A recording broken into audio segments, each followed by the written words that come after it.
සති දෙකක වගේ දීර්ඝ නිමාඩුවකට පස්සේ තමයි මම මේ කැම්පස් එකට යන්න පිටත් වෙන්නේ. මගේ ගමන මේ පාර ගිරුල්ල නගරයට ගිහිල්ලා ගිරුණ නගරයෙන් පහේ පාරේ කොළඹට ගිහිල්ලා කොළඹ ඉඳන් ආයි හොරණට එන එක. මට කොළඹට යන්න පොඩි උවමනාවක් තිබුණා. ඒ හින්දා මම කොළඹට ගිහිල්ලා තමයි මේ පාර හොරණට ගියේ. මුලින්ම මම ළඟා වුණේ ගිරුල්ල නගරයට. ගිරුල්ල කියලා කියන්නේ ආසන්නම සිදුවුණු මේ ගම් වතුර තත්ත්වය නිසා විශාල විනාශයකට ලක්වුණු නගරයක්. ඒ අවාසනාවන්ත දින කිහිපය නිසාවෙන් නගරයට ඉතුරු වුණු අවාසනාවන්ත මතක පසු කරමින් මම මගේ ගමන ඉදිරියටම ගමන් කරා.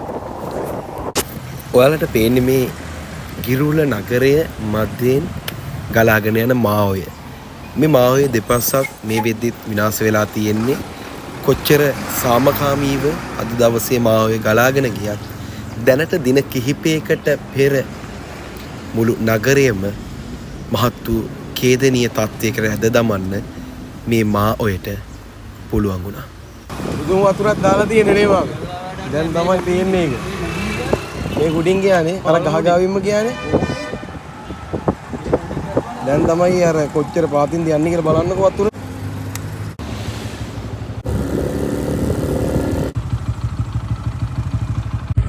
ඔයාලට පේනවද දන්නේ එක රේඛාවක් තියෙනවා මේ ගස්වල ගම් වතුර ආපු මට්ටම. මේ මට්ටමට යනකම්ම තාමත් මේ මඩ පාට ගස්වල තියෙනවා. මේ පැත්තටත් ලොකු හානියක් වෙලා තියෙනවා ගම් වතුරේ.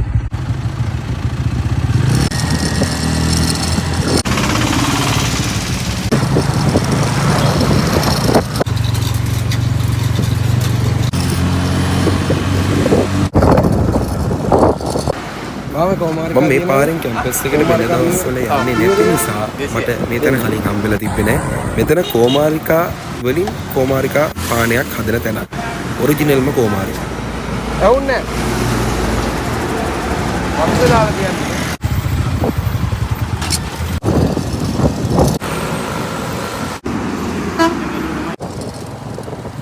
හරි ඔන්න ඔය විදිහට මම කොළඹට ආවා.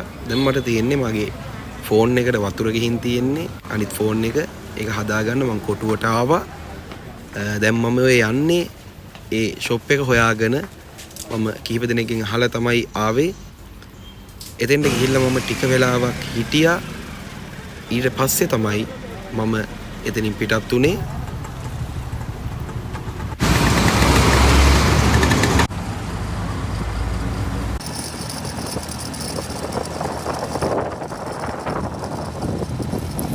ඉතින් මම කරගන්නාව මගේ